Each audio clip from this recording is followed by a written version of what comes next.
niġu bil-PC tagħna u l-monitor fih daqsiex għas missieri ma kien jifilħu.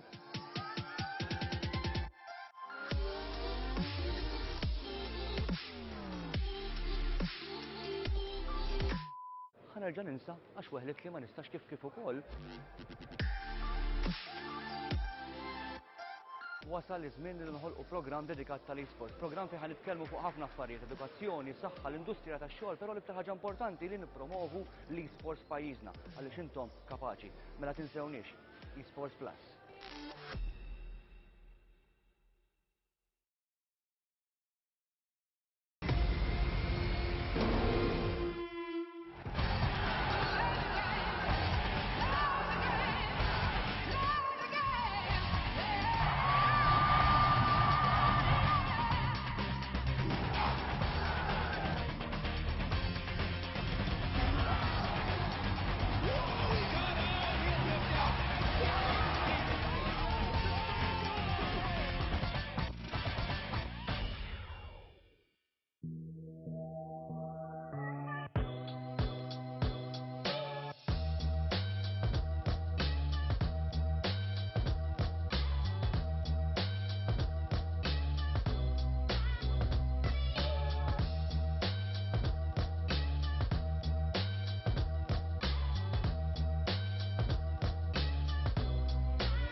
Niġu bil-PC tagħna u l-monitor fih daqsiex għas missieri ma kien jifilħu.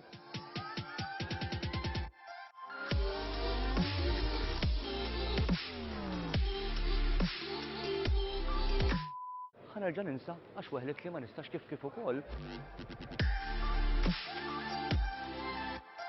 Wasal iż-żmien li nħolqu programm dedikat tal-esports, programm fejn nitkellmu fuq ħafna affarijiet, edukazzjoni, saħħa, l-industrija tax-xogħol, però l-iktar ħaġa importanti li nippromovu l-esports pajjiżna għaliex intom kapaċi. Mela tinsewniex, esports Plus.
There are just 3 races left in this season, 2 rounds worth of action to go, and the championship was able to close up just a little bit more from where it was 2 weeks ago. Luke Whitehead's performance at Kyalami was more than enough to turn heads, but it wasn't enough to make a sizable dent into the championship lead of Amedeo Castorino. Your World Pro Racing Sprint Series here, raced on Assetto Corsa Competizione, brought to you with ESTV, the Esports Television Network, TVM Sport, and as well as our partners Gaming Malta, AMD, GT Omega Racing, and HyperX. Heads to the Circuit of the Americas for the 5th round of what is an international finish to the season, going from South Africa to the United States here in Austin, Texas, and then moving over to Mount Panorama Bathurst for the final 2 races of the season. I'm Jake Sperry, joined alongside by one Kieran McGinley. And Kieran, we sit now in a position with this championship where Amedeo Castorino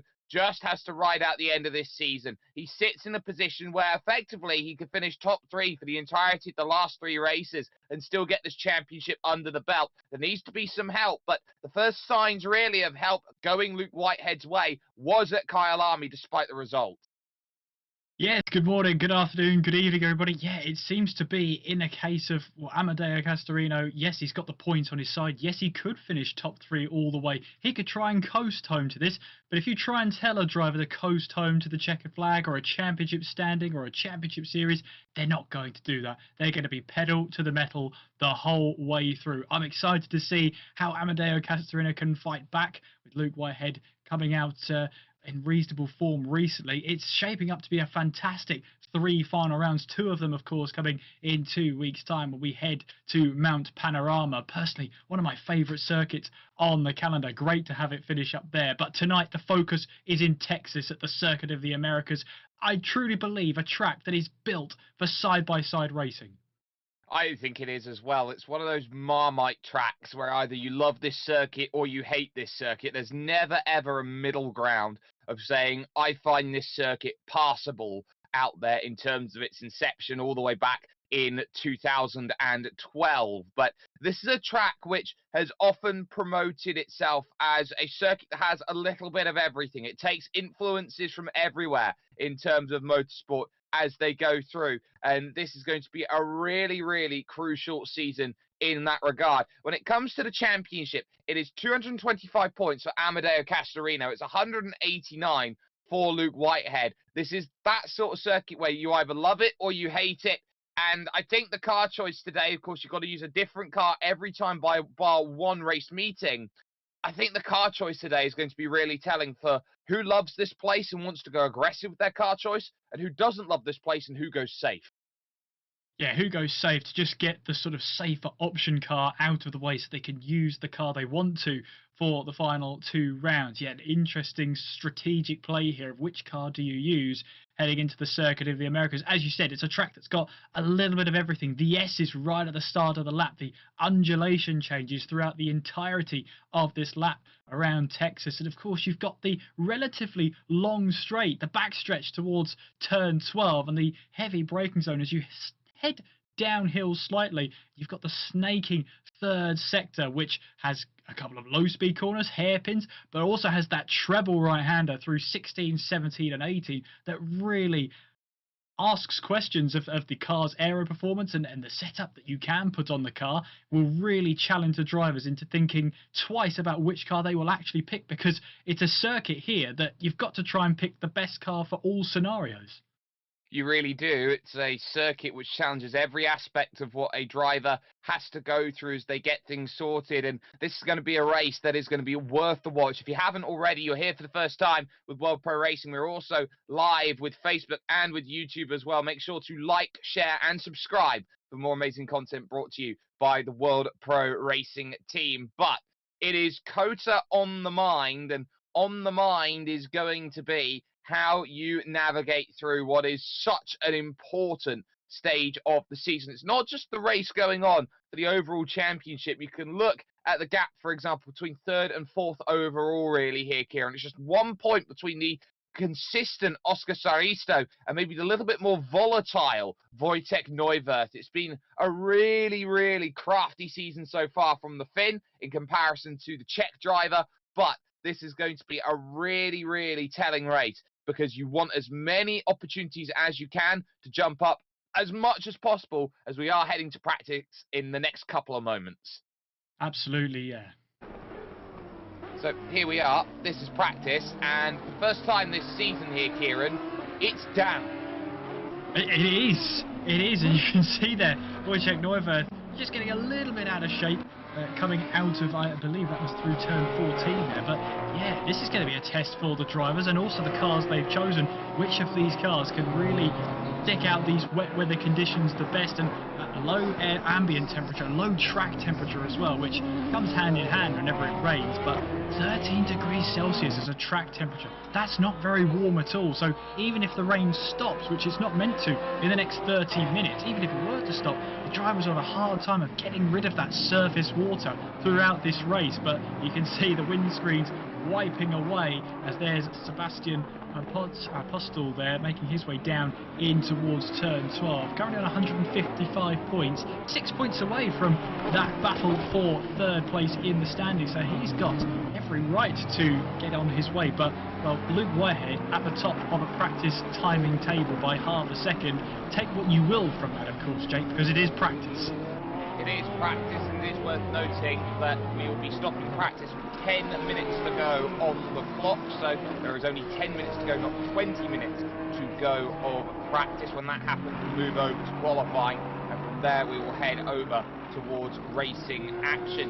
In sim time, 7:30 in the morning. It's an early one for them here today, so they'll be right up there. It's cold, it's wet, it's probably about the most miserable conditions you can have for racing. I tell you what, I'd very much like a very, very nice warm winter coat on for the racing that they'll be having here today.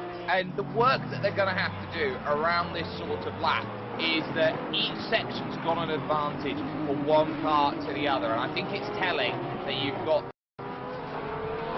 manufacturers up there in the top 10. You've got 4 very different cars: Porsche, the Audi, the BMW, and the Honda as well. So each one here, Kieran, has a slight difference here and there. Absolutely, and it's the drivers getting to terms with those cars as well. Now, they would have done a lot of practice in the dry, as we see Dylan DeBono make his way out of turn 15 and onwards towards that treble right-hander. But how much practice have they done in these changeable conditions? Now, it is a damp track out there, which sometimes for a driver is a little bit hit and miss. Either you want the track completely dry or you want the track completely soaking wet, because you know where you stand at either end of the scale. When it gets to a damp track, you've really got to explore the limits of grip. Where is the grip out there? How brave can you be through each and every corner? At the moment though, we've got yellow flags on the start-finish straight. Dylan Deboto making his way towards the start-finish line and making his way up towards turn 1, as there is third place in the standings. Oscar Saristo really snaking and sliding his way through the S section here. Will come to question. You said it's a cold, it's a damp, it's a rainy morning, almost dreary. I thought we had the British round done at round 2 at Alton Park, but clearly that British weather has been brought here.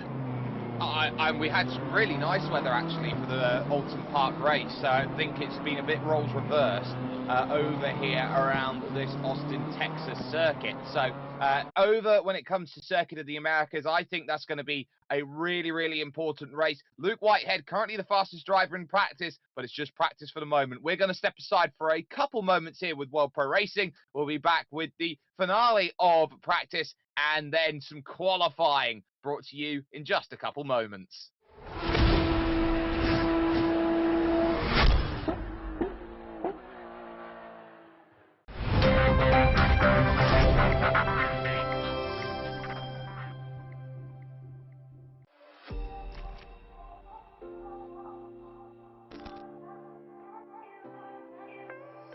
Niġu bil-PC tagħna u l-monitor fih daqsiex għas missieri ma kien jifilħu.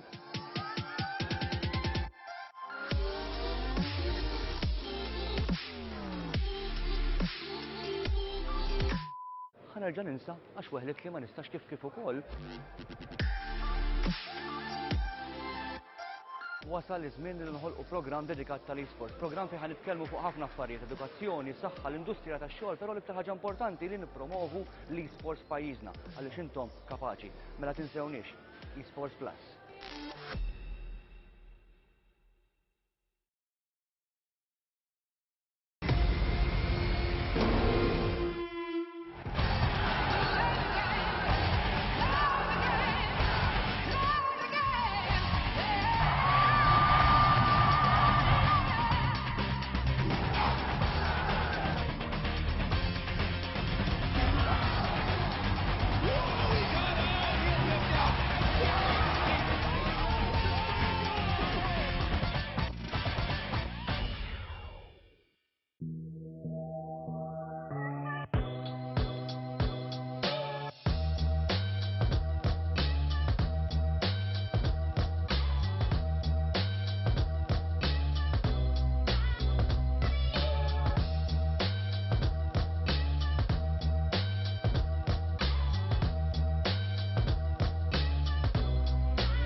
niġu bil-pisi tagħna u l-monitor fih daqsiex għas missieri ma kien jifilħu.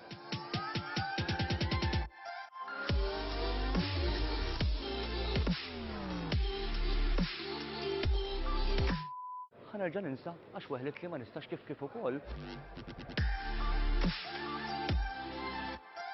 Wasal iż-żmien li nħolqu programm dedikat tal-esports, programm fejn ħanitkellmu fuq ħafna affarijiet, edukazzjoni, saħħa, l-industrija tax-xogħol, però l-iktar ħaġa importanti li nippromovu l-esports pajjiżna għaliex intom kapaċi. Mela tinsewniex, esports plus.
Practice drawing itself ever closer towards conclusion, and then qualifying, the all-important 15 minutes that decides who starts where and gets the best possible chance of victory over at the Circuit of the Americas. It's the sort of place today that qualifying might be a very important thing, but with the track conditions, with the way that everything is set up, it might not be as easy as first comes to mind. Kieran, we sit in a potential now where drivers are just going to be on the limits, trying to work out how they go through. And with just a damp track out there, what's the difference really between a damp track compared to a wet track? Are they going to be struggling on those tyres to keep the tyre temperatures down over the course of the race? It's going to be a bit of an issue as well, but with the drivers, they'll be kind of wanting either which way. They'll either want a completely bone dry track, or they want completely soaking wet. They know where the standing water is. That way they know exactly where they stand. When it comes to a damp track, you're not necessarily 100% confident of where the grip is going to be. You need a couple of laps to understand where the grip is and how the tyres will perform over the lap. When it comes to qualifying, keeping those tyres in the optimum temperature range is going to be an issue. You've got the S's, which are very, very mechanical grip heavy, and mechanical grip heavy often means you are going to put the tyres through a little bit of the wars, and that means you're going to raise the temperature of them. So the outlap here is really important. Try not to take too much out of the tyres. You also need to find yourself the space out there. There's a lot to do on your outlap for qualifying. I don't envy them out there. No, it's a lot to juggle, and on their outlaps right now, at the very front, looking to get the first lap is Wojtek Neuwirth being absolutely shadowed and is going to allow the Honda to go through. That might be Amedeo Castorino's Honda out there, so that would be absolutely on point. Number one, driving through and looking to try and get things going now. That Honda NSX would be an Acura here in the United States, but very much a Honda here today, moving through turn 19, looking to gear up that flying lap. And you know, this might just be a time today where rain might actually go against the Honda. It's got that longer wheelbase, it's going to be tougher for it to get through the corners. We'll have to wait and see as the championship leader makes his way across the line to begin his first lap of the session. We're heading up the hill, then such a steep incline, and then you want to attack the apex in towards turn one to be right on board. It's a pretty blind apex as you put the power down and start going through the gears, in through turn 2, a long right-hander here. You can see how much Amadeo is fighting the wheel through turn 2. We glide our way through turn 3, through 4, through 5, and the corners get steeper and steeper as we go through turn 6. A long right-hander as turn 6 really can take a lot out of the front left, in towards turn 7, down another gear, and then back up it to get the traction, all the way down to first gear as we climb our way up the hill through turn 9, through turn 10, back onto the power as we head then down the hill again. A blind apex there on our way towards turn 11. Yeah, and just how much counter steering there has been over the opening part of the lap. It's been the wet that has been really dealing with the most of that. Through turn 12 then, that small flick that they got going through. Turn 12's next, that was 11, the hairpin that they had to just go through. And now this is the long straight. This is where overtaking opportunity is going to be vital in today's racing. You've got to search for your braking point, keep searching. Just after the 150-meter marker is when you're going to be seeing people try and dive in for this left-hander that goes through. And now you enter the arena section. These next corners, 13 and 14, 15 and 16, they are going to be really the ones that you've got to keep an eye out on, because you've got this transfer section and two different ways you can take that section. You can take the wide line, very strong exit, or you can take the shallow line, compromise the exit. Both very similar in terms of pace. The long triple right-hander as they pass around the observatory and the auditorium that is there on the outfield, as it is running through to turn 19. Very fast left-hander, very easy to understeer through here. Track falls away on the exit, and finally you've got the Mario Andretti corner, turn number 20, the final corner out on circuit. The drive then over towards the line for your championship leader. 2:11.8 is the benchmark, 1.7 seconds quicker than Wojtek Neuwirth, 1.1 quicker than Sebastian Apostol. Against drivers that you'd expect him to be similar against, he's quick, but Luke Whitehead's a lot quicker. He found himself 3.5 tenths quicker. Absolutely, and this is all just showing how confident some of these drivers are out there as Kirsten Abaya takes a lot of curb there. I'd be surprised if that lap is still valid, as actually he misses the corner completely there. So the car is not behaving at all as to how Kirsten Abaya is expecting the car to perform. Yeah, that's a huge chunk of time, even between our top two, let alone the rest of the field, as Apostle there, third fastest, 1.4 seconds off the lead. When it comes to these wet weather sessions, setup can only take you so far. There needs to be a certain amount of driver bravery and driver instinct, the gut feeling that there is going to be grip on the other side of the corner when you chuck the car in. And it's clear that for Whitehead and for Castorino, that aggression and that bravery is clearly on their side.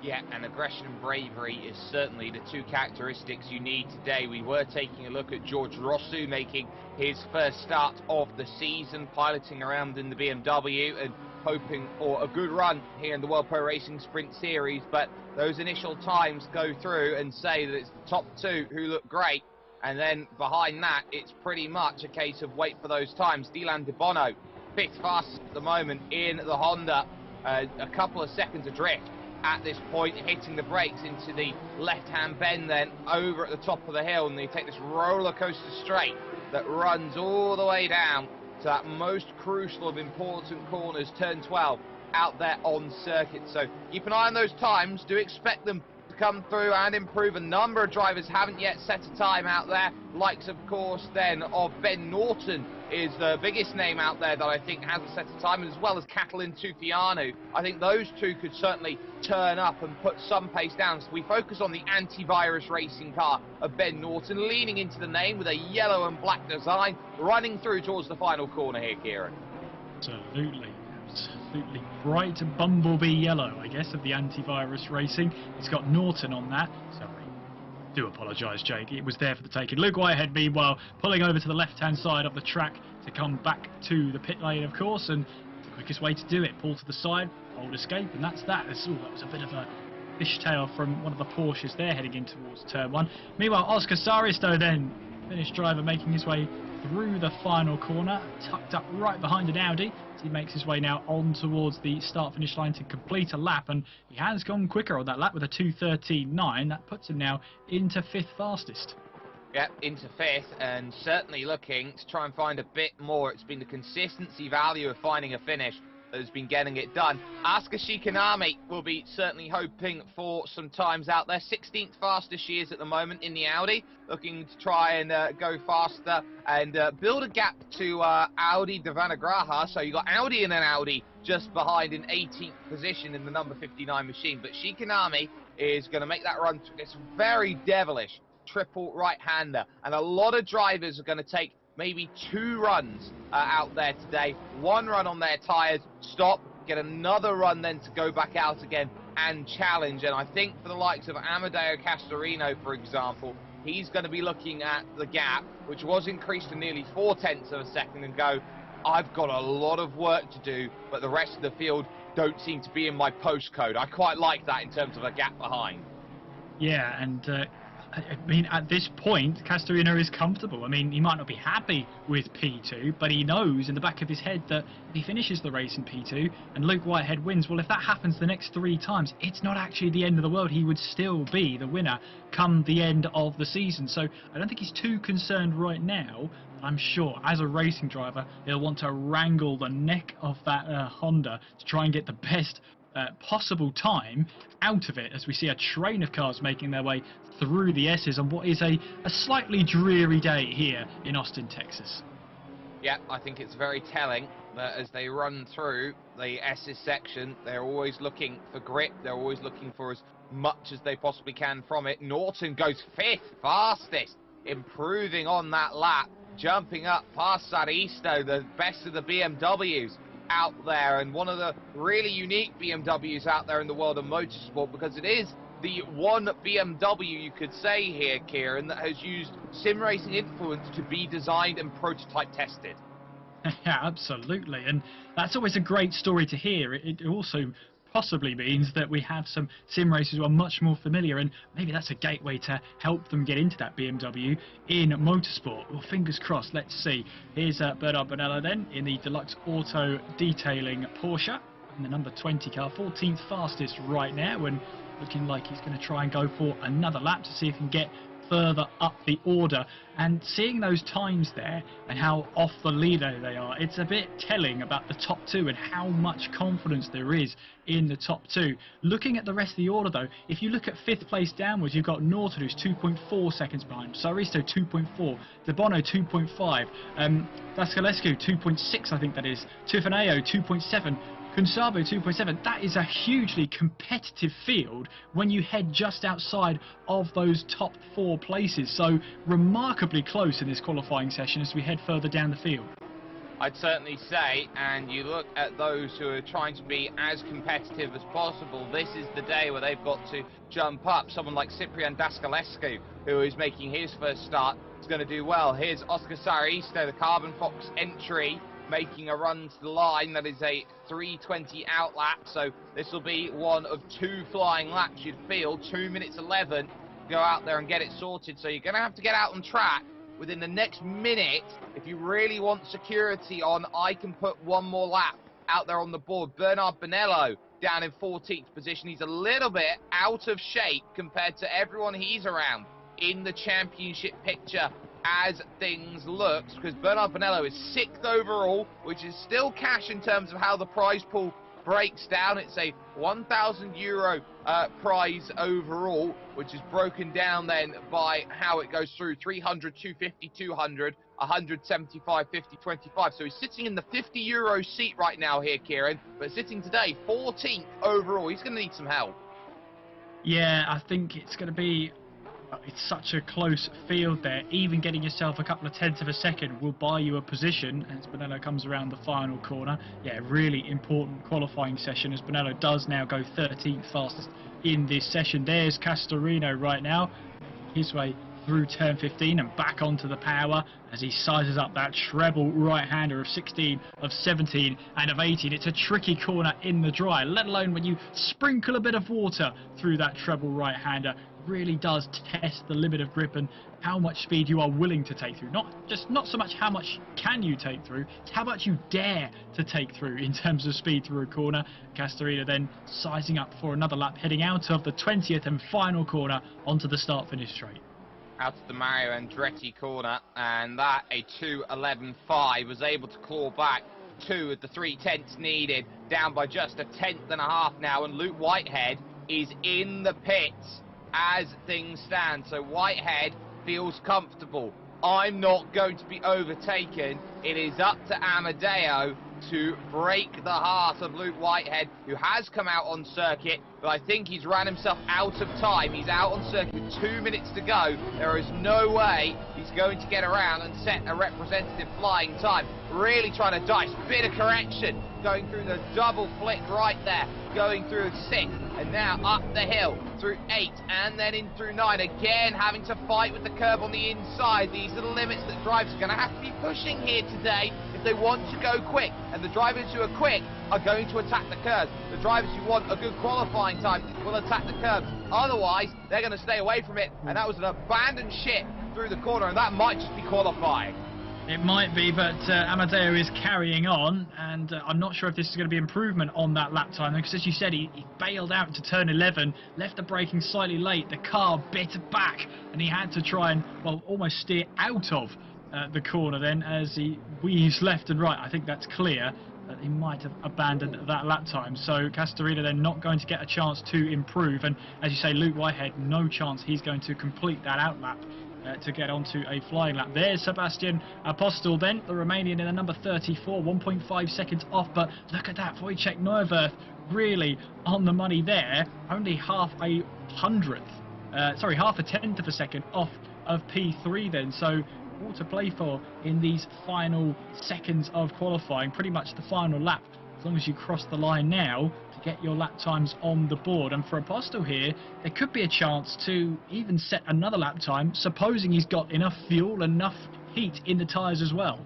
Yeah, Castorino's in the same boat, because Castorino's in front of him actually at this point in time on circuit. So I think they're both going to get one more lap here. It's going to be close for Apostel, who's going to make the run to the line, and he will cross, because the finish line here is a lot closer than the start line. Over the line then, 2:12.3 was enough to break within a second, so Whitehead can't get there. Checkered flag out then in session. Rossu then, George Rossu can only go 5th fastest. Amadeo gets a second bite of the cherry. That first lap really didn't set the world alight there, and he needs to find a bit more. What can Saristo do? 3rd in the championship, trying to hold off Neuwirth. He goes 5th fastest. 1.8 seconds adrift. Neuwirth in the pits can't improve, so Neuwirth will have his main championship rival just behind him, 4th and 5th. Those two racing out there for 3rd. Apostel in 3rd position wants to get in on the party as well, but Castorino here, Kieran, up the hill searching for time.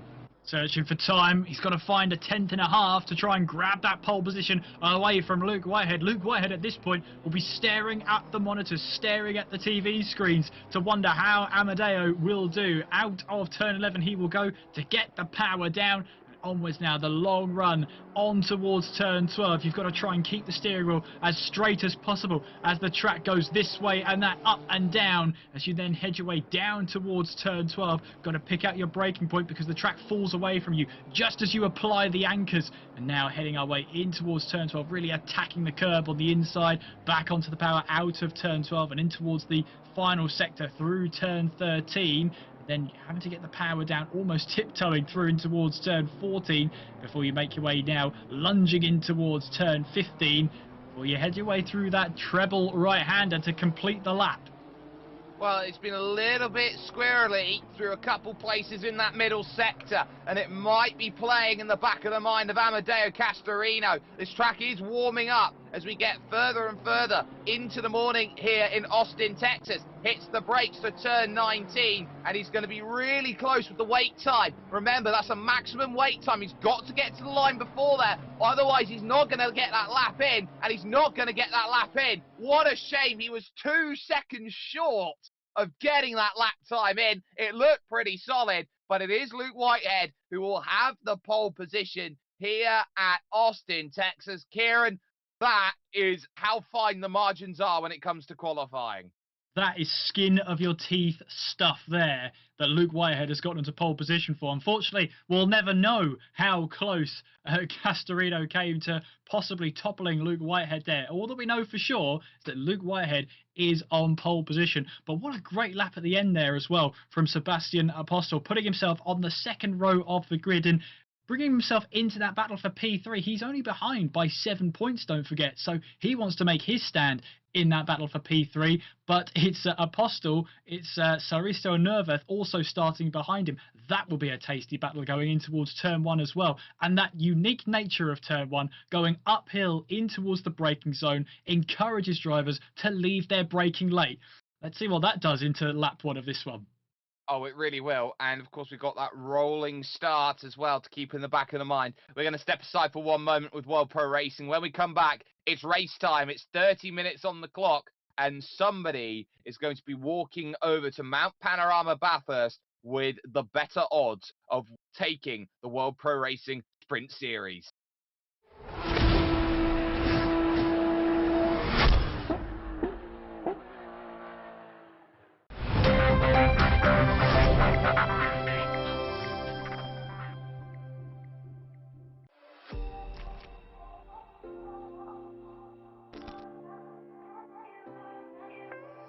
Niġu bil-PC tagħna u l-monitor fih daqsiex għas missieri ma kien jifilħu.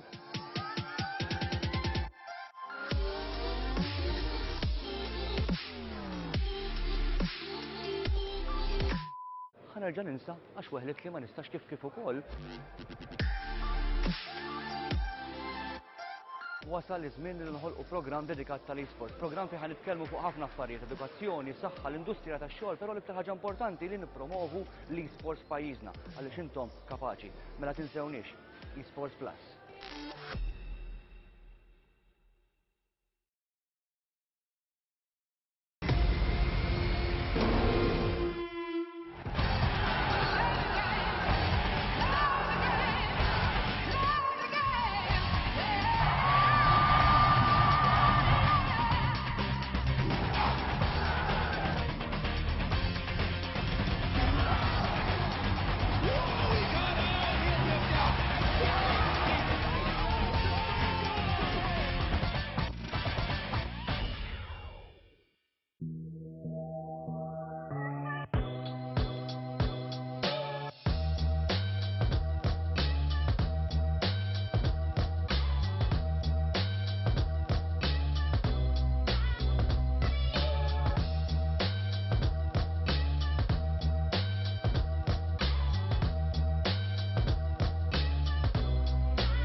2 seconds makes a difference. It did in qualifying. It was the difference between getting a lap in and not getting a lap in, and that's why Luke Whitehead has the pole position for this race at Circuit of the Americas. We are in damp conditions, and it's looking like that's not going to budge and that's not going to change, but it's an important time for the season. The first real wet test happens so late on in a season, and these drivers all know how important it is to get themselves all situated and ready. Drivers then will be getting themselves loaded in and into position, because they'll have themselves then a full pace lap, get themselves up to speed and ready here, Kieran, for what is racing here in Assetto Corsa Competizione at Circuit of the Americas.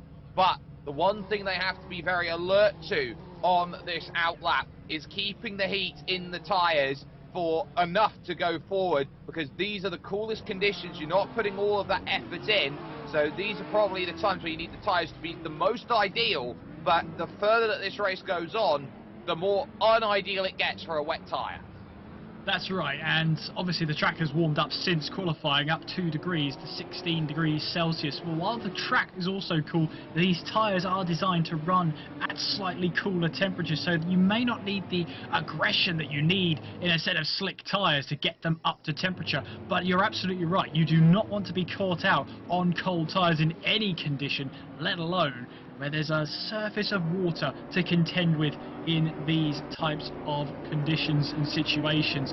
But that's a heck of a front row, isn't it, Jake? You've got Luke Whitehead on the starting pole position, Amedeo Castorino right behind him, Sebastian Apostel rounding off the top 3, and it's going to be a real battle for everyone else in 6th place. It was a hugely close and competitive qualifying from 6th place downwards. I really couldn't tell you who's going to come out on top in that one, but it's looking and shaping up. It's going to be a great one. As you said, first real wet weather test for these drivers this season. Let's see who can come out the best in these treacherous conditions. Yeah, we've got wet conditions, and a lot of drivers then are going to have to be pretty much keeping an eye on what they need to do as your leaders now run themselves through this middle sector, looking to gear themselves up. Of course, they all have to adhere to a speed limit as they go around. They can't necessarily run too far out. Of course, they run to GT3 specification and Blancpain spec rules as they go about and sort out all the work that they're doing. And I think what's going to be very crucial is who can really mastermind that start, because we've seen time and again, front 2, they get a good launch, they're going to be very nice, but it's those behind, 3rd, 4th, 5th, 6th, and with the open and expanse nature of Big Red, turn 1, that's always going to be where the eyes are. A corner that can fit 7, 8, 10 cars wide, that narrows down on the middle of the apex to the end of the apex, down to about 3 wide at best. Yeah, that's going to be a very interesting turn 1, lap 1 for sure. I've also noticed as well throughout the entire practice, qualifying, start of the race, there's absolutely no wind speed whatsoever. So chances are we're going to have this damp, this rain throughout the whole of the session. And in fact, looking at those forecasts, it is meant to rain for the next half an hour. So no expected weather changes throughout this sprint race. So the drivers can put that to bed, whether they have to worry about jumping onto dry tyres at some point in this race. We're expecting it to stay damp and wet the whole way through. And as we've only got around 2 more corners until this one gets underway, brace yourself for turn 1, lap 1 at Cota. It's always pretty interesting.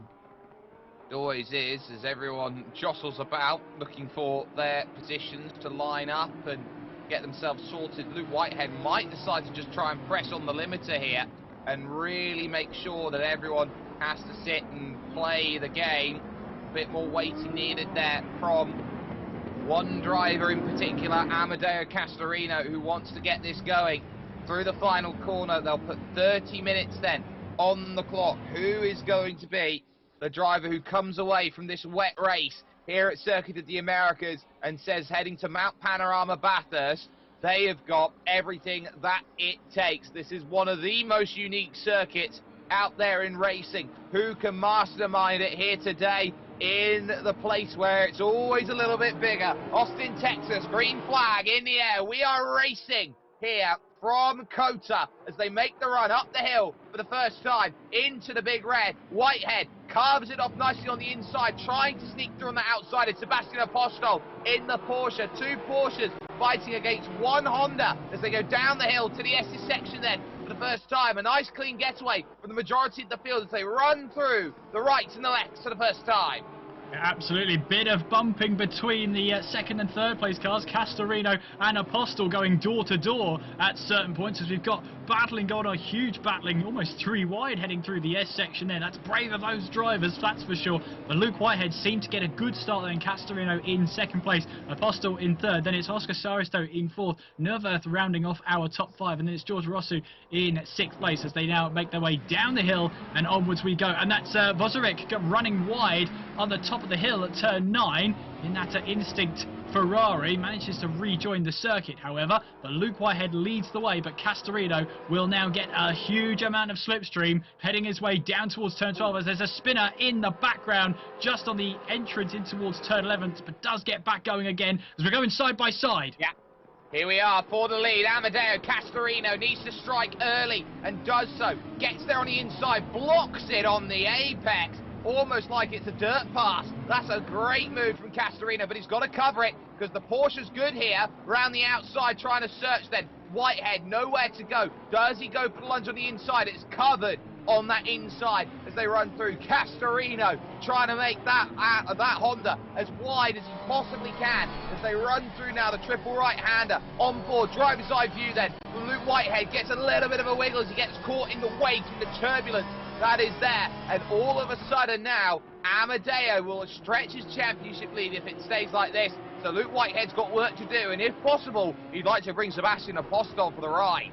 Absolutely, Apostol's not back down from this battle whatsoever as there's moves going on in the background going in towards the final corner. Then that's a Porsche trying to go up the inside for a move, and there's the top three trying to break away from the rest of the pack then as Apostol's along for the ride here for the battle for the lead. Castorino though leads at the end of the first lap. Luke Whitehead second, Apostol in third with Nerverth in fourth place, and there is the word from race control that number 300 and car number 9, that's an incident between them. 300 will have a 5-second penalty, so that's Mikalev then running in P16.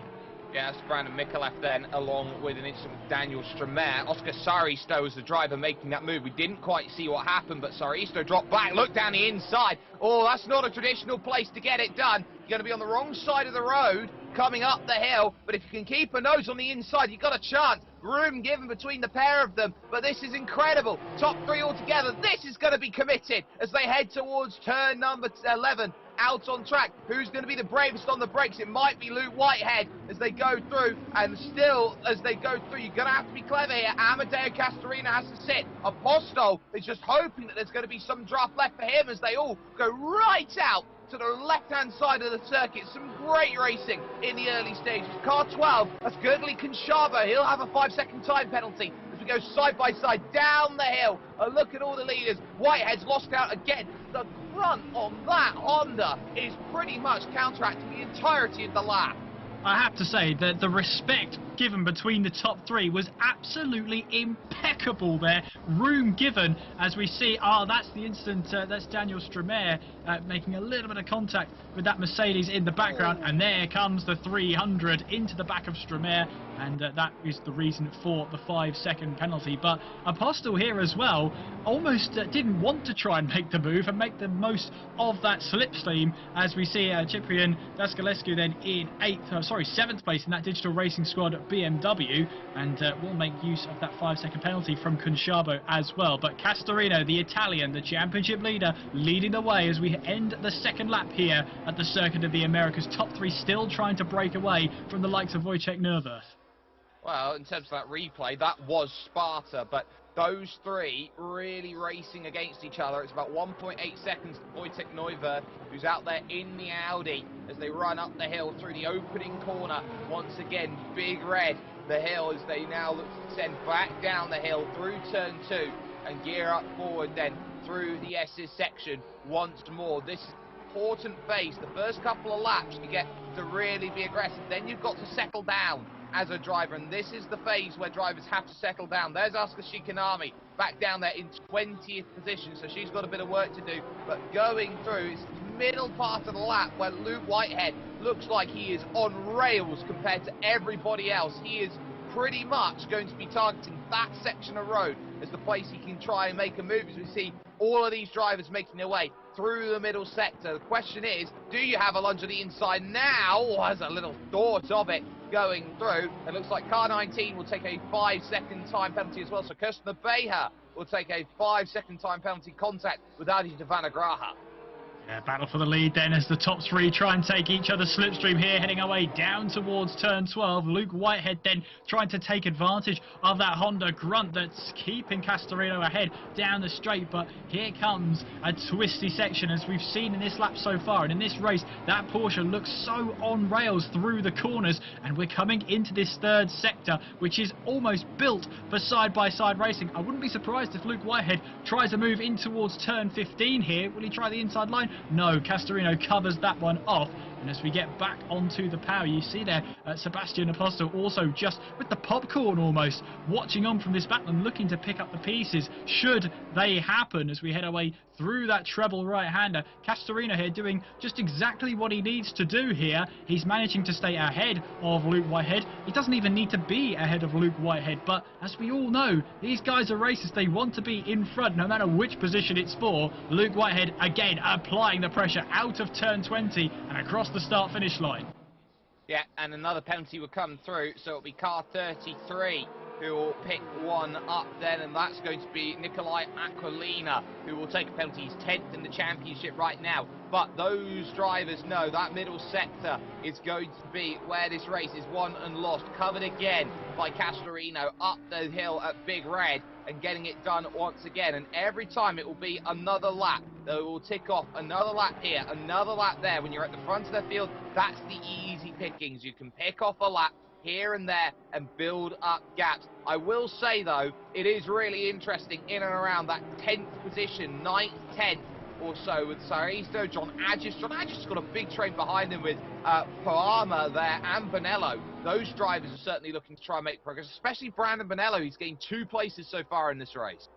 Yes, and Luke Whitehead struggled through the S's on that lap and lost a bit of time to Castorino up ahead, and that's a spinner there. That's Bertrand Mikalev then, who spun at the S's and has to rejoin the circuit and gets himself going again. That 33, I think there's been a number change. Sturgeon Delia is in the number 33, so that's who the 5-second penalty is going to. But the grunt of that Honda, as you mentioned earlier, is absolutely imperative for Castorino here on the run down in towards turn 12, and that little bit of a blip for Luke Whitehead through the S's. He took a curb too aggressively going through the S's, unsettled the car. He had to back off and allow the car to regain its composure before he could push on again. That's cost him 3/4 of a second, and that was critical because now he's nearly a second behind Castorino.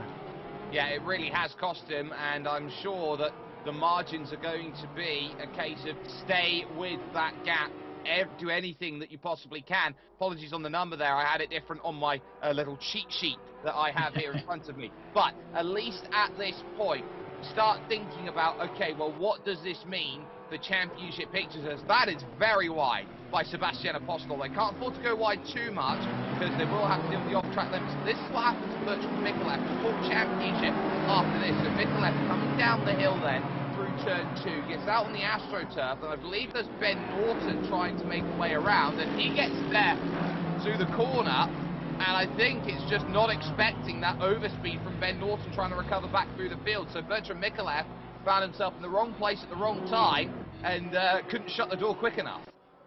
Yeah, and it's cost him a trip to the wall, unfortunately, a trip across the gravel to boot, but he will be able to rejoin the race. However much damage is to the car and how much it affects the performance, well, we'll have to wait and see. But at the moment then, the top 3 seem to have settled down, with Castorino starting to try and build that gap. 1.1 seconds it is between himself and Luke Whitehead, and the car number 300, Bertrand Mikalev, is going to have another 5-second penalty added to his race. That was the incident between himself and Ben Norton. That was the incident we just saw, and the stewards have deemed Mikalev at fault for that incident.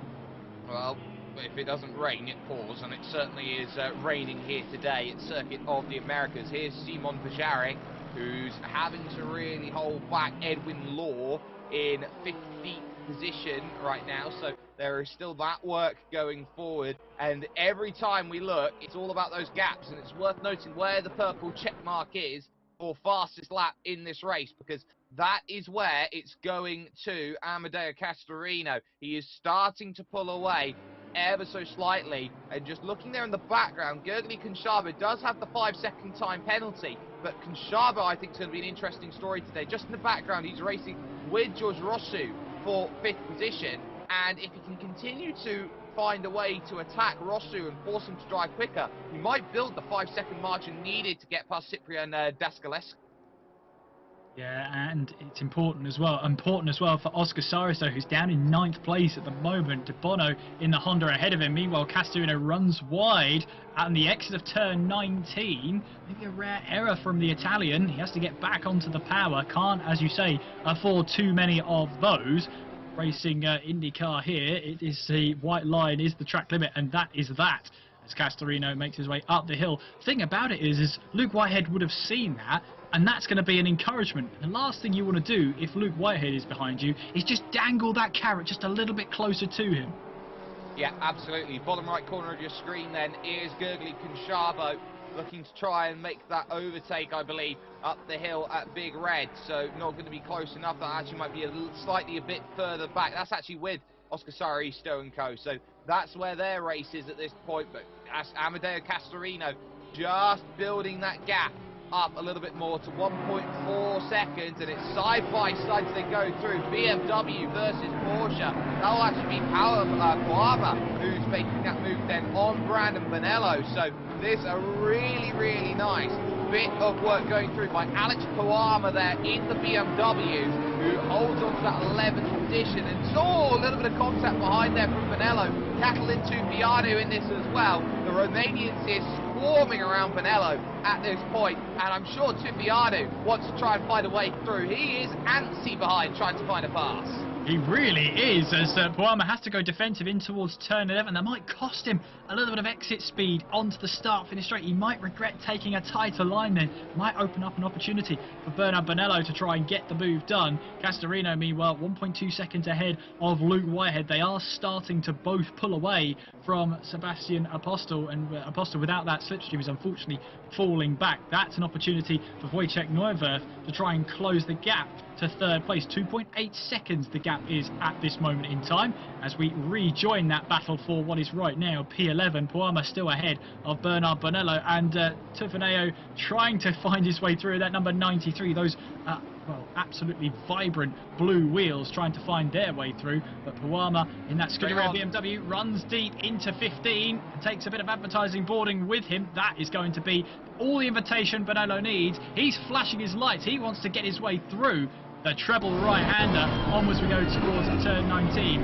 Running aboard then with the minimum effort machine of Gergely Conchavo. He's right behind George Rossu as we head away on towards the start-finish straight. And he's been looking at this BMW for quite some time. With that 5-second penalty, he knows he has to get past Rossu and start to build the gap. He can't get past though. That was the first step. Minimum effort, but maximum commitment at this point, trying to stay with George Rossu and put everything together. Little slidey there from Amadeo Castorino. That wouldn't have done too much good. That gap has just shrunk down. It was up to 1.4 seconds. It's back down to a second once again. So Castorino might be taking a little bit more life potentially out of the tyres, and that's what's starting to bring Luke Whitehead back in here over the course of these opening 15 minutes. Bernard Bonello still looking behind with Catalin Tupianu there. And one thing we do have to say here, Kieran, you ran a 10-hour race and just the other week, and you know better than I know, better than anybody knows, that light flashing is the oldest trick in the book.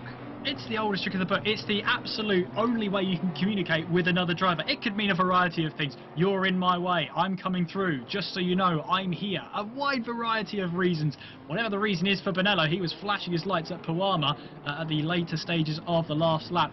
Tufiano trying to find his way through as well in that number 93 BMW, on towards the back straight, then on towards turn 12. The gap between our leaders has stabilised. Apostle, though, he's slowly falling into the clutches of Wojtek Neuwirth. It's about half a second since the last lap that the gap has closed by. It's now down to 2.3 seconds, so we could be seeing a battle for P3 in the next few laps. We could be seeing that battle for third, because Wojtek Neuwirth has been very consistent, as you pointed out, at this point in time. So this is going to be a really important phase now, when you consider that we are at that halfway stage. They've still got to think about, okay, this is how we've separated out. These are the positions now we try and sort of work through, place on place on place. And that gap, as they cross the line, Castorino to Whitehead, is under a second once again. He's going to have to rebound back. Whitehead was by far and away the quickest driver in qualifying by a 10th, and just about getting it stopped up the top of the hill there is Castorino. He was very late on the brakes, hoping that the car was just going to turn and turn, and that Honda did just enough. It had just enough grip to make its way through the big red corner. Didn't it just? But Luke Whitehead is closing this gap and closing it at a rate of knots. So I said before, if there's one thing you don't want to do when you're ahead of Luke Whitehead, is do anything to dangle the carrot any closer to him. He will jump and seize on that opportunity as we make our way through the S's. Look how much Whitehead has closed up through the S's alone. Castorino is in trouble here as we make our way through turn 10 and on the run down towards turn 11. Watch out for turn 12. This could be Luke Whitehead's best chance of the race to find his way through. He wants to find it through now, in towards turn 11. The door is shut, but now he can try and get the power down and see what he can do on the run down towards turn 12. He'll struggle initially because he had to back out of that commitment there. Now he'll have a little bit of slipstream from Castorino down towards turn 12. I'll hold back from saying he's too far back because I have seen moves attempted from this far back, but we go in towards turn 12 again. He looks to try and get into the mirrors of Castorino. Just make him think about going defensive. If you make a driver think about going defensive, they will start to reconsider lines. If they get into that mindset, you're already under their skin and can try and press and put even more pressure on. It really does snowball into that effect.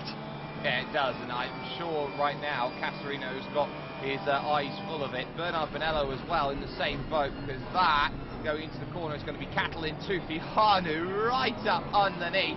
A little look from the parcel shelf then, almost, as they go through, and this very difficult right-hander. It just shows you how much turn is needed in a machine like this, how much you have to be keeping your eyes open for what's going on. And what's a little bit different here today compared to everything else out there in terms of the way they're racing is that this is probably one of the longest tracks of the season. They're not dealing so much with traffic to go through, so there's less variabilities out there, as there's Conchavo staying close again once more up into the opening section. Whitehead's close, but that opening sector, that's where he finds all the time. Yeah, look at him close up here. I think he's just looking for that perfect opportunity to try and make a pass. He'll try and wind himself up once again through the S's section. This is where the Porsche and Luke Whitehead is shining through. This S section, he can really close up to the back of Castorino. And look at this, almost looking at the rear diffuser of that Honda up ahead of him as he now makes his way through in towards turn 8, then through turn 9. It's sort of a blind crest as you make your way onwards towards the flat-out left-hander of turn 10 before we make our way down towards turn 11. I wonder if Luke Whitehead is thinking about a move once again to try and fill the mirrors. Not this time. He'll look to try and take a better line in towards 11, get the power down, and he's a lot closer this time around, so much so that Castorino feels the need to try and break the toe and go defensive down the back straight and towards turn 12. Well, he defends it ever so briefly, goes back onto his natural racing line, knows he's not going to be challenged under braking here into 12. It'll be close, but not close enough, and it does drop away a little bit before plateauing at the end of the corner, before running through now into the arena and this switchback, double switchback section as they run through. This is where Luke Whitehead's got to try and open up a chance. It'll be one of the last chances on the lap that he'll get to try and find the moves. But heading towards now what is the final third of this race, Whitehead's not really shown too much of his hand. Did so in the first couple of corners. Outside of that, not much. Trifiani, by the way, has just got through on Brandon Bonello. That a pass then for 12th position, and Rossu's lost out to Gurgly Conchavo, so positions changing up and down the order, but now it's about Luke Whitehead, who is just sitting there, knowing he's got to score points against Castorino, and he's going to have to do it the difficult way. That's about as close as he could have possibly got to the Mario Andretti corner, turn 20, but even that might not still be enough. Look at the power.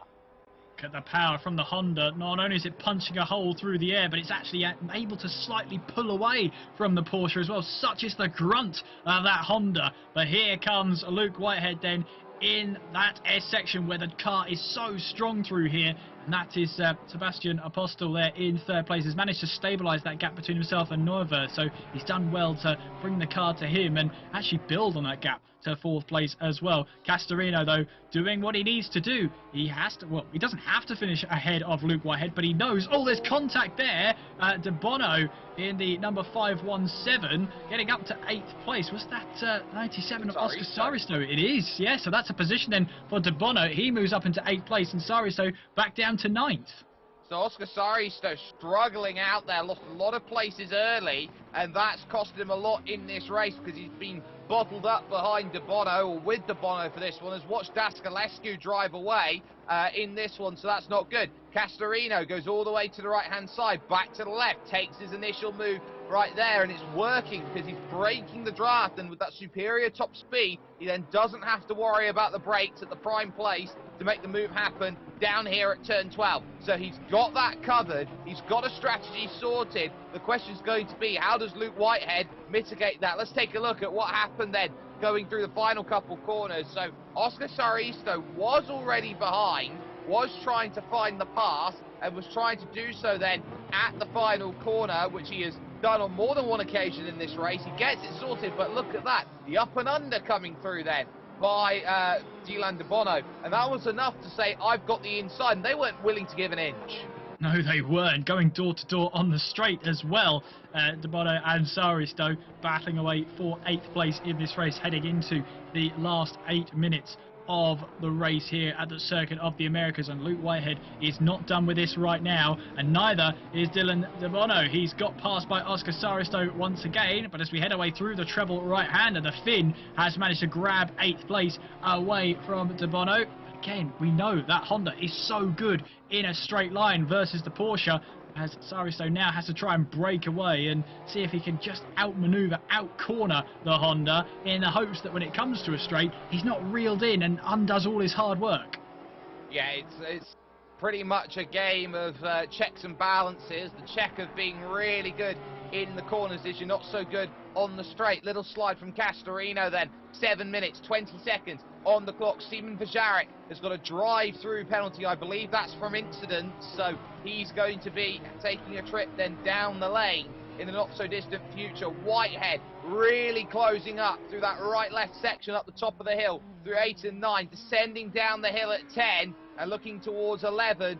This might be the place where he has to get it done. He might not have a choice in the matter, can't get close enough just yet. Really trying to open up that exit, get the power on earlier so he has a better chance of attacking this long straight. But again, it's going to be a move to the right-hand side, and it's going to be lazily lisked behind then as they go through, and the troubles that are there. There's a look further back down the field as some of the drivers then make their way through the final corners and look to try and get forward, but once again on the brakes, no dice for Whitehead. No dice at the moment, and this must be just a slight bit frustrating for Luke Whitehead, because he knows where the car is quicker. He knows where he is quicker than Castorino, and Castorino knows that if he just hangs it up onto the straights, he knows he can place the car in exactly the position he needs to keep Luke Whitehead behind him. 6 minutes to go, and it is almost like you're playing chess here at 130, 140 miles an hour. You're trying to outthink your rival at this moment in time as they make their way in towards the final couple of corners, heading towards turn 19 and 20. There they go then, up towards the final corner, and Luke Whitehead, again, that Porsche so strong through the corners. When we get to the straight here, although that Honda's punching a hole through the air, Luke Whitehead can't do anything with that slipstream he gets from the Honda ahead. No, he can't, and it's all starting to gear up right now in and around Alex Puama at this point, because you've got John Agius, who I think's holding the entire train. Tifianu's got through Puama. You've got Brandon Bonello there, who needs to actually get a move on. He's under pressure and championship points from not only Conchabo, but Dylan De Bono as well. Those two drivers are in the mix for top 7 hunting, but at this point, they all start to stack up behind John Agius, who's now going to have the widest Audi in all of Texas. And they say everything's bigger in Texas, and so will the defense have to be for him. Oh, the leaders going side by side. Oh, and they're going to push each other off the road then. Over at turn 7, back onto track they go. More door-to-door they go. Whitehead's got a drive-through penalty for track limits, and that could decide the championship. That could indeed. And Castorino will try and pull away now. And as you say, Luke Whitehead getting that drive-through penalty. Well, there are worse places to get drive-through penalties. There aren't many better times to get one. As you say, Luke Whitehead here, although he won't mathematically be out of the championship with that drive-through, where will it re-emerge him? Well, it will re-emerge him further down the field. Looking at it, he's probably going to rejoin, possibly just ahead of that 10th place battle. If he can get ahead of that train, he might have a bit of joy there. But in his attempts to try and get the lead here, he's exceeded those track limits. He's got himself a drive-through penalty. He will have to serve that. And in the closing 4 minutes, Castorino just has to make sure he keeps his car between the white lines. Make sure he doesn't pick up a drive-through either. Well, what's key as well is that Daskalescu's made a mistake somewhere on circuit, because Saristo has gone through and up into 7th position now. So there's issues there. We'll take a little look then at the replay. So this is what's happened then to Daskalescu, running through up into the open corner, misses the apex on the inside and gets the AstroTurf on the outside. That is a trademark wet weather incident. That is, yep, just putting the power down as Luke Whitehead comes in to serve his drive-through penalty.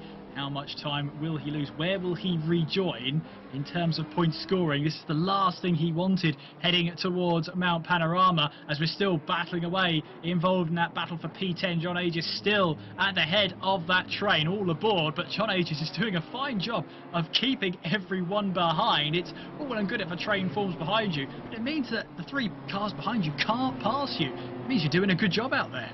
And a little search up the inside there from Bonello. That's Catalin Tifianu's actually gone through and has made the pass on the Audi. So Tifianu has gone through, has done everything that he's needed. Whitehead back out then and away again. Question is, how far down has he fallen in the order? It will update as we go through, as each driver reaches through the sector. So he's behind Neuwirth, he's behind Conchabo out there on circuit. I'd expect he's behind Rossu. He is behind Rossu. Has he fallen out between that gap between Rossu and Saristo? There goes Agius. He goes around.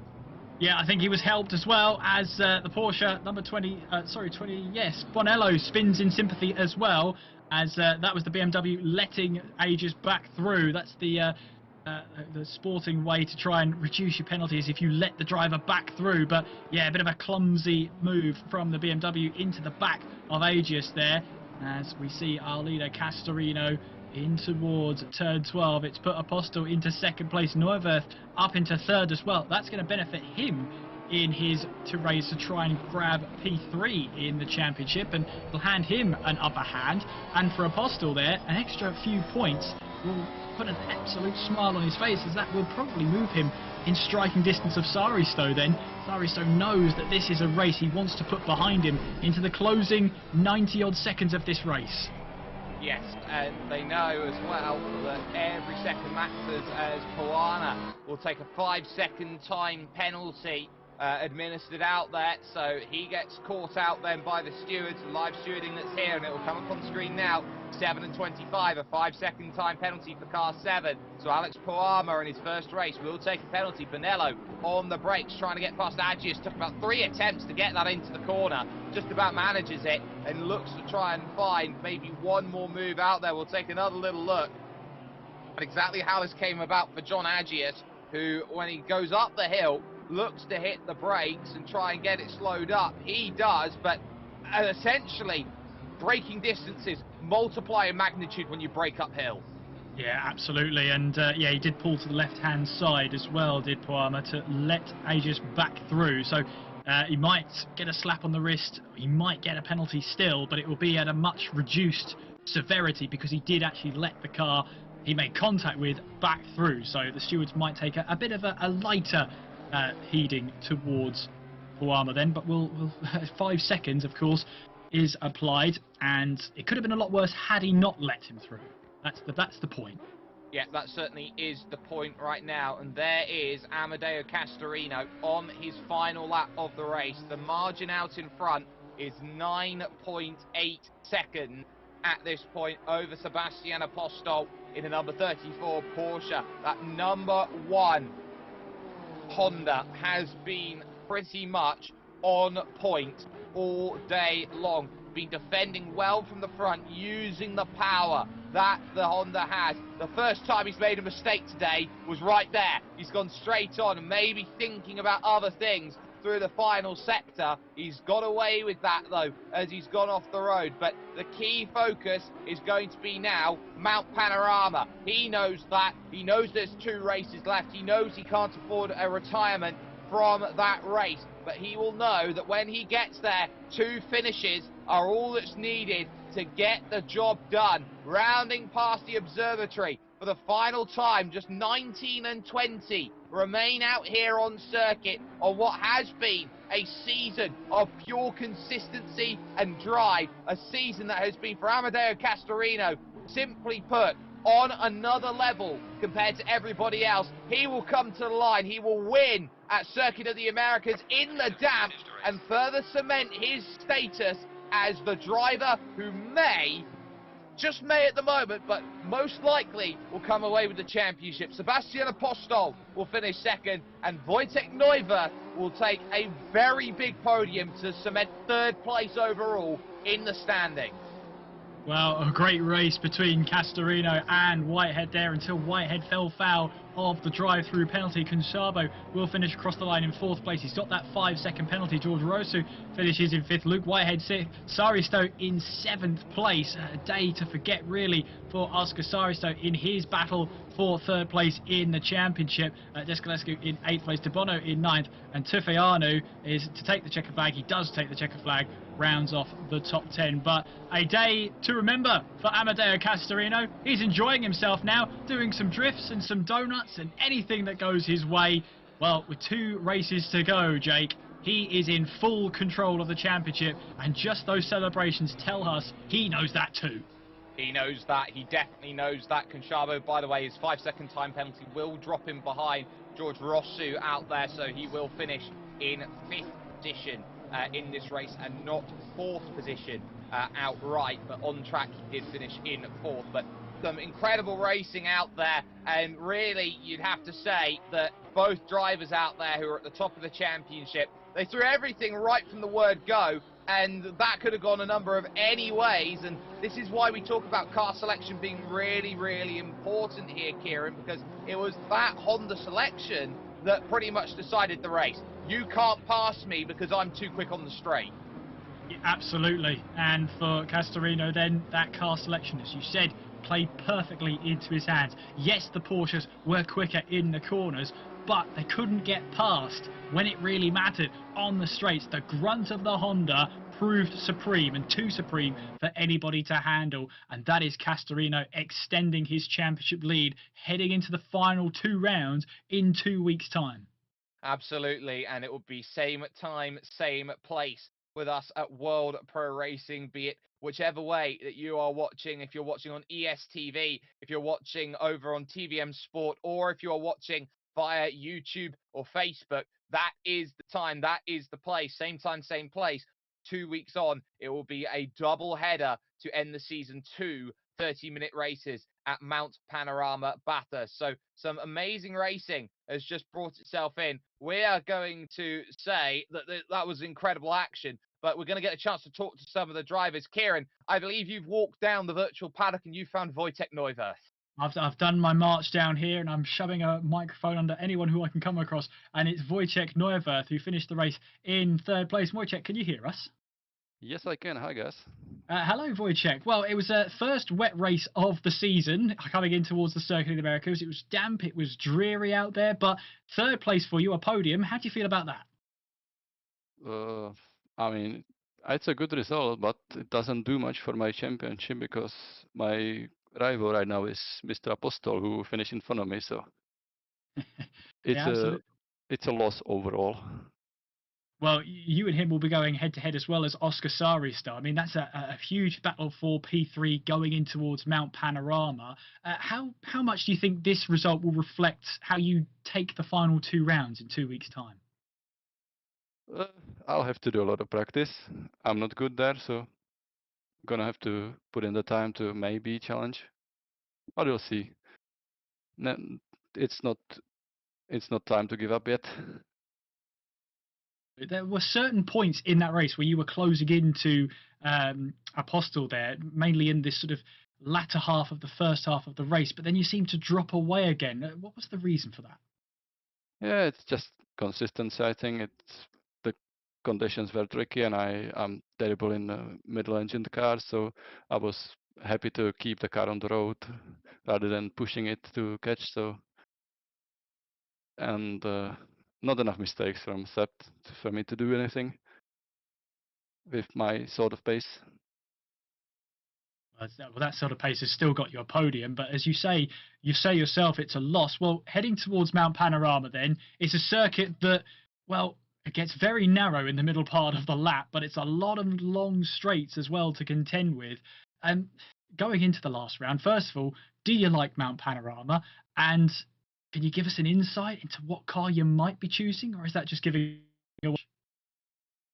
Well, I'm not the biggest fan, but I don't mind it, and I'm looking, I think, between a BMW and or Mercedes, one of those two. Okay, well, we'll look to see and spy which car you do pick in 2 weeks' time. Wojciech, it's been a pleasure to have a chat with you. The floor is yours for any sponsors, any shout out. I guess I can shout out my friends who also took part in the race, Ben, Mr. Kunsabo and Mr. Saristo. They all did well, so shout out to them. Fantastic stuff. Wojciech, it's been a pleasure to have a chat with you. Congratulations on third place today. Well done. Thank you, guys. And Well, Jake, who have you managed to find? Well, I've walked down. I found second position overall. I found Sebastian Apostol here with me. And Sebastian, the opening stages of that race, I think, are going to go down as some of the best of the season. It looked like everyone wanted that race lead. Only one person was going to come away with it. And at least for the first 2 laps, it looked absolutely crazy. Absolutely, it was very, very fun. But I knew I couldn't challenge Luke and Castorino for the second or first position. I just tried to get out of trouble and finish the race. Well, Second, I think, was undeserved for me, to be honest. I shouldn't have finished there, but yeah, I'll take it. So you take that, you take a good finish, a strong finish. You came into the season missing the opening round, but you've rallied back some wonderful results. You're well within range of the top three, potentially even second position overall in this championship with 2 races left to go at Mount Panorama Bathurst. Surely you're thinking, I'm going to try and get anything I possibly can out of this and try and move up, because you're looking at it and it's a points margin and it's also a money bracket as well. Absolutely. I will try to pick the best car I can. I will do some testing, and in the 2 weeks' time, I think that's it, and see what I can do. I don't think I could manage second place. I think that's a bit out of reach, but with some luck, maybe I will be able to finish second. Well, with some luck today, you were able to manage to finish in second position. So, in terms of how you go about it, another second position, you're circling around looking for that victory. What do you think the difference is between the second place and the victory? What do you think is the one thing that maybe you're missing compared to those top two who are starting to just pull away and show what they're capable of? I'm not really sure. Maybe it's the lack of practice and the commitment I do. I don't have quite a lot of time in the week to practice. I usually practice the night before the race and after I get home from school. So it's not much practice for me in these races. So that's why I'm happy with any result I can possibly get out of the races. Well, the floor is yours, Sebastian. Shout out sponsors or anyone you'd like to thank. Yeah, I would like to thank the team who always watch the races and are behind me, motivating me and trying to get the best out of me, and I know someone's watching, but I can't tell who. Okay, well, people are watching and making sure some great results are there. Sebastian Apostol then getting second position overall. And Kieran, I believe you found our race winner, Amadeo Castorino. Yes, I have indeed. Amadeo starting second, winning the race. Congratulations on the win. And with those little bits of celebration, those burnouts, those donuts, those drifting through the S's, is it fair to say you're happy with that win? Yeah, I'm very happy for this win because I like very much this track, and I'm very happy if I win in this track. And I fighting a lot with Luke in this race, and unlucky, and we take warning for off track on the battle. I don't know why, because we lose time. But for me, it's only second warning, and for Luke is drive through, and for that the battle and before the time. And you battling yourself with Luke Whitehead, there was a lot of respect shown between you out there as a title rival. You know, how is it battling Luke Whitehead? And it looks like it's enjoyable just from our point of view. Yeah, very very good to fight with Luke. It's hard battle, but I think how you say that it's always with respect. Absolutely, this was exactly what we want to see. It came down at the end of the day between Porsche and Honda. The car choice for you, the top speed of the Honda, the grunt, the engine power seemed to help you. How critical was it going into tonight with that Honda? Yeah, he helped me so much in the fight, but the problem of the Honda is the tire, because at the end of the race I struggled with the rear tire. That's the problem, because in the first 10 minutes I'm a little bit faster than Luke, I think, because I do the fastest lap of the race. But I started to struggle and go wide on the corner, so he catch me. With Mount Panorama just 2 weeks away, 2 rounds to go, and Luke Whitehead getting that drive through, scoring fewer points than maybe you would have expected. What's your outlook heading in towards Mount Panorama? Do you feel any pressure heading into those final 2 rounds? I think no pressure. I try to do my best as always. Yeah, the only problem is Mount Panorama is not easy, because if you do a mistake, uh, your race go to die. But yeah, I think I can manage this. I hope. We'll see what happens in 2 weeks' time for those final 2 races. Amadeo, the floor is yours for any shout-outs, any sponsors you'd like to thank. I thanks to my team, always support me, and that's all for me. Perfect. Amadeo, it's a pleasure to talk to you. Congratulations on your race victory. Go and celebrate. Go and enjoy yourself. Thank you very much. Well, there we have it there, ladies and gentlemen. Your top 3 then, all getting a chance to say their piece on what was a very turbulent day. Of course, a wet day, a strong day's worth of racing action. But it will be 2 weeks from today where we find the season finale with 2 races, a double header to end the season at Mount Panorama Bathurst. You want to join us back here for that one, so make sure you mark that down. Massive thanks goes to ESTV and TVM Sport, who have been, of course, our broadcast partners, we could say, here for this one, as well as Gaming Malta, AMD, GT Omega Racing, and HyperX. From Kieran McGinley and, of course, myself, Jake Sperry, it's been a pleasure bringing you the action, but it is one step closer for Amadeo Castorino. 2 races left. It is the home of Australian racing, Mount Panorama Bathurst, and that might just be the one place you'd want to end a season. We'll see you in 2 weeks as the WPR Racing Sprint Series brings itself to a close.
u l-monitor fih daqtiex għas mistieri ma kien jibilħu.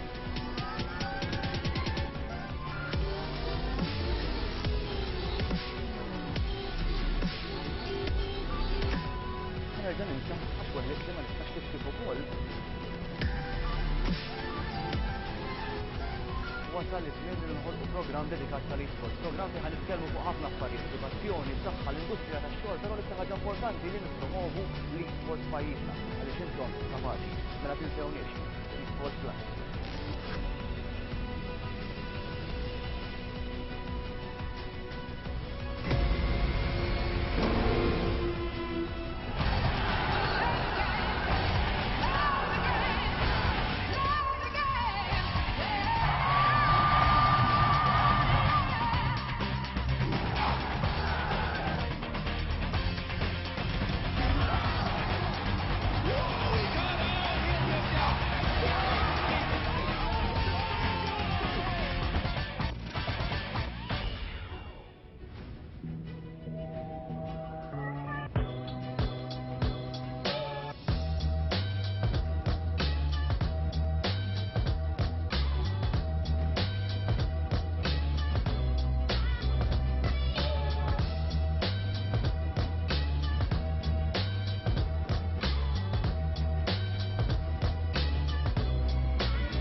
niġu bil-PC tagħna u l-monitors fih żattix, qatt missieri ma kien jifilħu.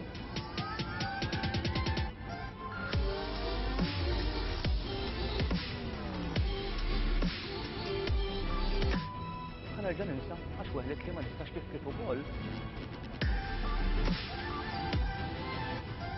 Wasal iż-żmien li nħolqu programm dedikat tal-esports, programm fejn ħanitkellmu fuq ħafna affarijiet, edukazzjoni, saħħa, l-industrija tax-xogħol, però l-iktar ħaġa importanti li nippromovu l-esports pajjiżna għaliex intom kapaċi. Mela tinsewniex, eSports Plus.